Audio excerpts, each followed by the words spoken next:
Movie के शुरुआत में हम ह्यूनजू नाम की एक लड़की को देखते हैं जो सो रही थी, और जब ह्यूनजू गहरी नींद में थी तभी कोई उसका कंबल खींच लेता है, जिससे उसकी आंख खुल जाती है। और जैसे ही वो देखने के लिए उठती है तभी कोई पीछे से उसके बालों को पकड़कर उसे बिस्तर पर पटक देता है।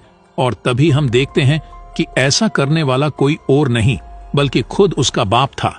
तब ह्यूनजू कहती है कि आप ये क्या कर रहे हो, लेकिन उसका पिता उसे कोई जवाब नहीं देता और अपनी बेटी के जिस्म को गंदी नजरों से देखने लगता है और उससे कहता है कि मेरी बेटी कितनी बड़ी हो गई है।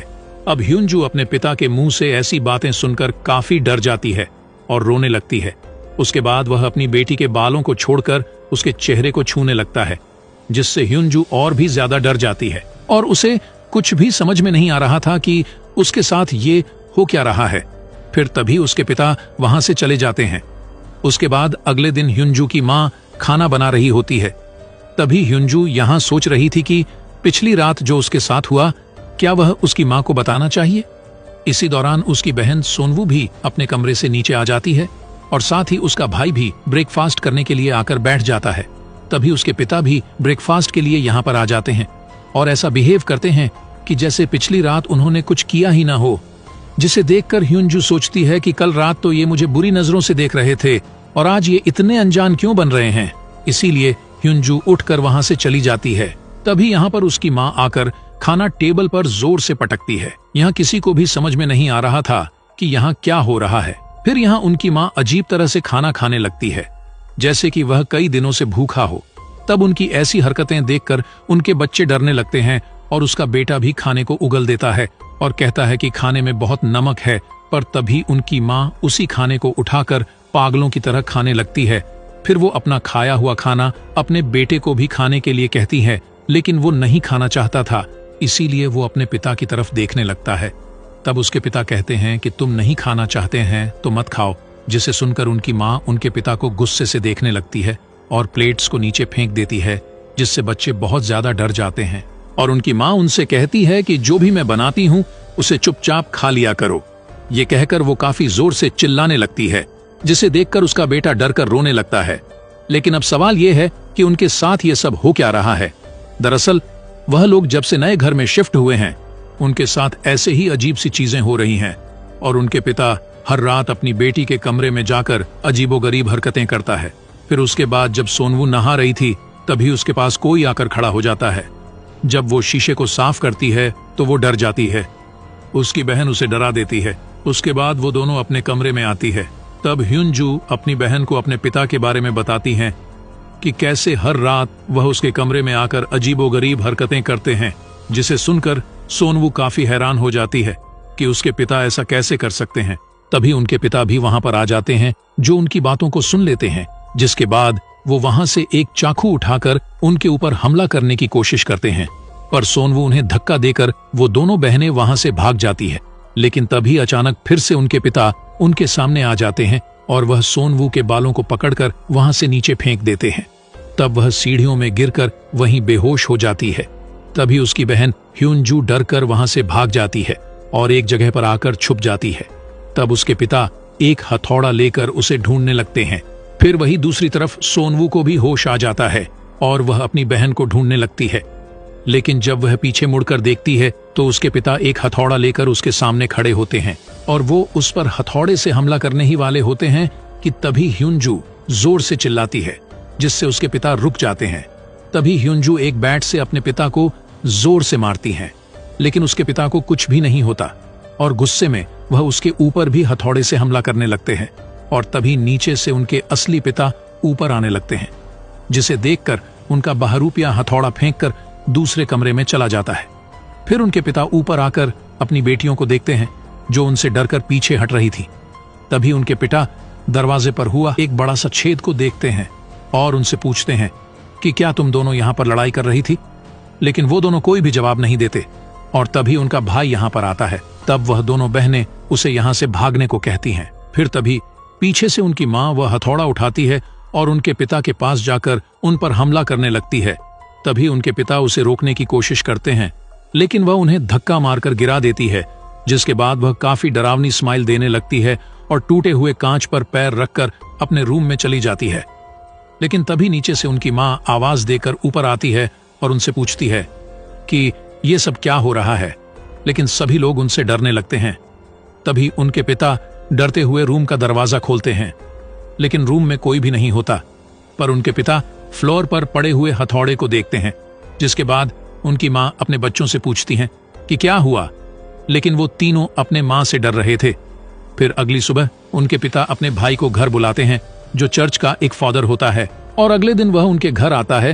तब फादर उन्हें ऐसे ही अजीब घटनाओं के बारे में बताता है, लेकिन उसका बड़ा भाई इस सब पर विश्वास नहीं करता था। फिर रात को ये लोग एक साथ एक ही रूम में सोने का डिसाइड करते हैं। उसके बाद आधी रात में छोटे बच्चे को टॉयलेट आती है और वह बिना किसी को परेशान किए अकेला ही वॉशरूम में चला जाता है। तभी उसके जैसा ही दिखने वाला एक बहरूपिया वहां आता है, जो एक चाकू उठाकर अजीब सी स्माइल करता है, और वह फादर को मारना चाहता था, लेकिन वो उसे नहीं मार पाता और ऐसा लग रहा था कि उसे किसी चीज ने रोक लिया था। तभी फादर अपनी आंख खोलते हैं और वो समझ गए थे कि यहाँ पर खतरनाक आत्मा का साया है, लेकिन फादर इस चीज से अकेले नहीं लड़ सकते थे, इसीलिए वो अपनी एक सीनियर फादर से मदद मांगते हैं।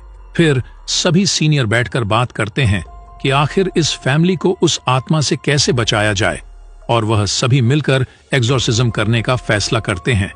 फिर अगले दिन फादर्स की टीम उनके घर जाने के लिए निकलते हैं और उनका भाई उन्हें पिकअप करता है, लेकिन रास्ते में कौआ उनके गाड़ी में अटैक करते हैं और साथ ही उनके गाड़ी का ब्रेक फेल हो जाता है, जिससे गाड़ी का बैलेंस बिगड़ जाता है और गाड़ी एक खाई में जाकर गिर जाती है।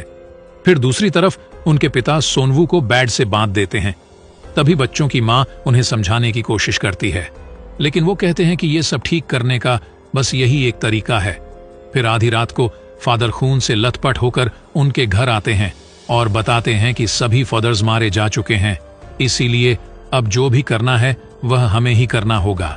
लेकिन फादर को इसमें डर लग रहा था, क्योंकि आखिरी बार जब उन्होंने एग्जॉर्सिज्म करने की कोशिश की थी तो उस आत्मा ने फादर के पूरे फैमिली को मार दिया था, और उन्हें डर लग रहा था कि फिर से ऐसा ना हो जाए, और अगर ऐसा हो गया तो वह खुद को माफ नहीं कर पाएंगे और पूरी जिंदगी पछतावे में रहेंगे। लेकिन उसका भाई अपने घुटनों में बैठकर उससे रिक्वेस्ट करता है कि हमें किसी भी तरह इस शैतान से बचाओ, वरना वह हम सभी को मार देगा। जिसे सुनने के बाद फादर कैंडल्स जलाते हैं और सोनवू के ऊपर होली वाटर को छिड़कते हैं। तब सोनवू चिल्लाने लगती है और उसे कुछ भी समझ में नहीं आ रहा था कि उसके साथ क्या हो रहा है। उसके बाद फादर सोनवू के सीने पर एक क्रॉस रख देता है और उसे एक छड़ी से मारने लगता है। तब सोनवू दर्द से चिल्लाने लगती है और उनसे पूछती है कि वह उसके साथ ऐसा क्यों कर रहे हैं।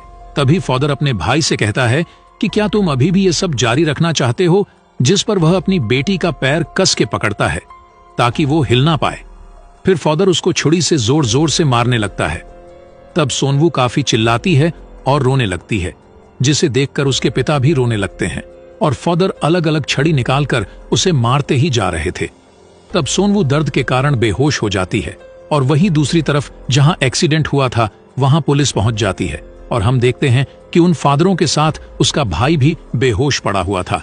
इसका मतलब घर में जो आदमी है वो उसका भाई नहीं बल्कि खुद ही शैतान है, जो कि लगातार सोनवू को पीट रहा था। अब सोनवू की मां से यह सब बर्दाश्त नहीं होता, इसीलिए वो फादर को उसे मारने से रोकने लगती है और अपने पति से कहती है कि ऐसा करने से अच्छा तो हम एक साथ ही मर जाएं। लेकिन वो अपनी पत्नी को धक्का मार देता है और अपने भाई से एग्जॉर्सिज्म जारी रखने के लिए कहता है।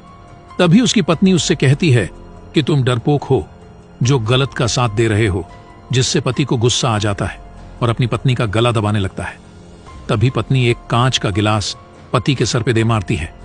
तब वो भी अपनी पत्नी को दीवार पर पटक देता है, जिससे वो बेहोश हो जाती है। तभी वो अपने भाई की तरफ देखता है जो अजीब तरह से हंस रहा था, इसीलिए वह शैतान पर भी हमला करता है, लेकिन वह उसे मारकर नीचे गिरा देता है। और जैसे ही वह शैतान उसको मारने वाला होता है कि तभी असली फादर यहाँ पर पहुंच जाते हैं और कुछ मंत्र पढ़ने लगते हैं, जिससे वह आत्मा यहाँ से चली जाती है।